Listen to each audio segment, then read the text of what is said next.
Hello বন্ধুরা, welcome to only sports view. তো এই ভিডিওতে আলোচনা করব ইন্ডিয়ান ফুটবল আইএসএল নিয়ে। তো আইএসএলে আগামীকাল 5ই মার্চ বিকেল 5টা থেকে জুয়ারতি ক্রীড়াঙ্গনে ইস্টবেঙ্গল বনাম এফসি গোয়া মুখোমুখি হচ্ছে।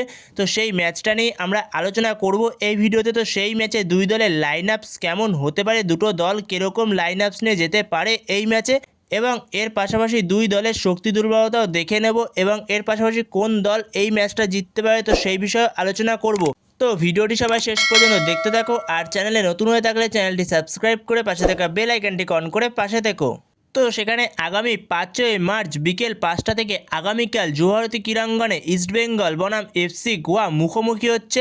তো সেখানে এই ম্যাচে নামার আগে দুটো টিমের পয়েন্ট হচ্ছে, এফসি গোয়ার পয়েন্ট হচ্ছে 7-3 ম্যাচে, যেখানে এফসি গোয়া 3টে ম্যাচের মধ্যে দুটো ম্যাচ জিতেছে এবং একটা ম্যাচ ড্র করে তার পয়েন্ট হলো 7।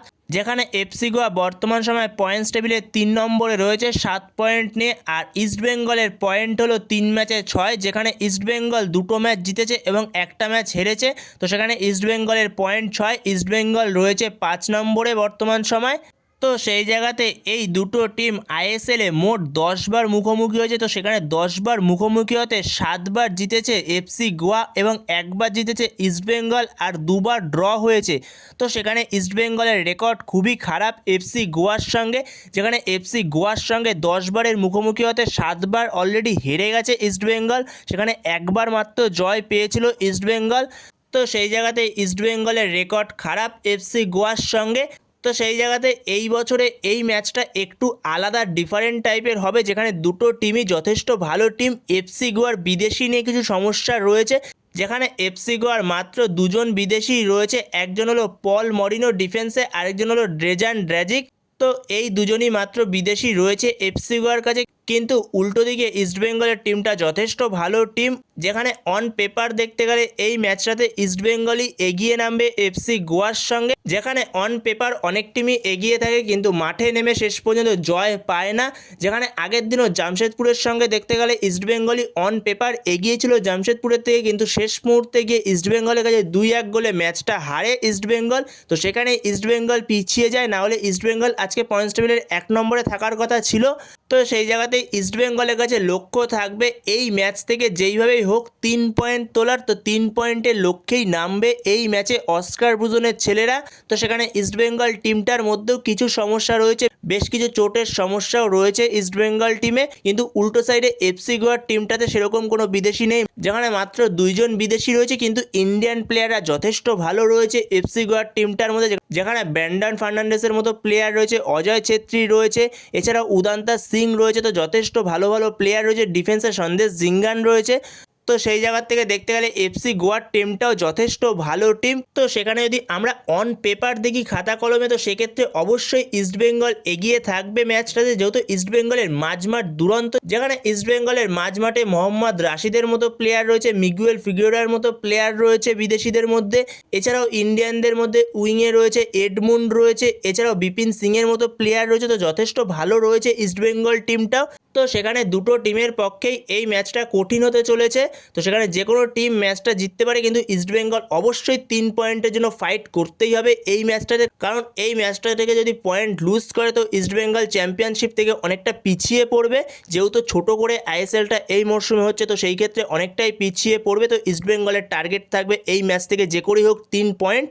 তো এরপরে যদি দুটো দলের লাইন আপস কেমন হতে পারে এই ম্যাচে, তো সেই বিষয়ে যদি আলোচনা করি, তো সেই জায়গাতেই প্রথমে এফসি গোয়ার লাইন আপস যদি আমরা আলোচনা করি, যেখানে এফসি গোয়ার কোচ মানলো মার্কুয়েজ রোকা, সে 4-4-2 ফরমেশনে যেতে পারে, যেখানে তাদের হয়ে গোল পোস্টে স্টার্ট করবে ঋত্বিক তিওয়ারি, এরপরে 4জন ডিফেন্সের মধ্যে লেফট ব্যাক স্টার্ট করবে আকাশ সাঙ্গাম, আর রাইট ব্যাক স্টার্ট করবে বরিস সিং, আর মাঝখানে দুজন সেন্টার ব্যাক হবে, একজন হলো Indian centre back Sandesh Jhingan, আরেকজন হলো পল মরিনো।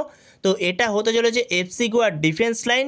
এরপরে মাঝমাঠে দুজন, একজন হলো সাহিল তাবোরা, আর তার পাশে হলো অজয় ছেত্রী, আর দুদিকের উইং থেকে লেফট মিডফিল্ড থেকে স্টার্ট করবে ড্রেজান ড্র্যাজিক, আর রাইট মিডফিল্ড থেকে স্টার্ট করবে উদান্তা সিং। আর এফসি গোয়ার হয়ে ওপরে দুজন স্ট্রাইকার হবে, একজন ঈশান পান্ডিটা, আরেকজন হলো ব্র্যান্ডন ফার্নান্ডেস। তো এটা হতে চলেছে এফসি গোয়ার লাইন আপস ইস্টবেঙ্গলের বিরুদ্ধে।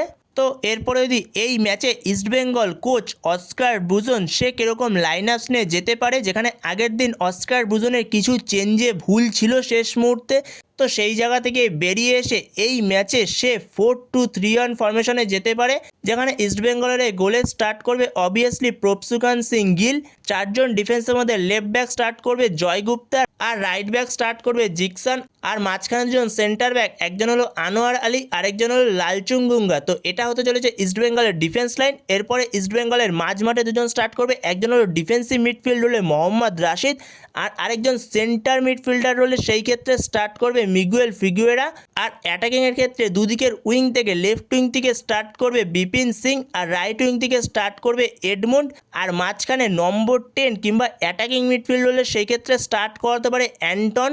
ইস্টবেঙ্গলের যে নতুন প্লেয়ারটা এসছে অ্যান্টন, তো সেই অ্যান্টনকে স্টার্ট করাতে পারে মাঝমাঠে, আর ওপরে একজন স্ট্রাইকার হতে চলেছে ইউসেফ ইজ্জেজারি। তো এইরকমই হতে চলেছে ইস্টবেঙ্গলের লাইন আপস এফসি গোয়ার বিরুদ্ধে। তো বন্ধুরা, তোমাদের কি মতামত ইস্টবেঙ্গলের এই লাইন আপস নিয়ে? তোমাদের মতে কি ইস্টবেঙ্গল এই সেম লাইন আপস নিয়ে যেতে পারে? আমার মতে মনে হয় এরম লাইন আপস নিয়ে ইস্টবেঙ্গল যেতে পারে। তো তোমাদের এই বিষয়ে মতামত অবশ্যই কমেন্ট বক্সে জানিও। তো এই ভিডিওতে এই পর্যন্তই। তো এই ভিডিওতে এই আপডেটগুলো নিয়ে আলোচনা করার ছিল। তো ভিডিওটি ভালো লাগলে অবশ্যই লাইক শেয়ার সাবস্ক্রাইব করতে ভুলো না। তো নেক্সট ভিডিওতে দেখা হচ্ছে, ততক্ষণের জন্য বাই বাই।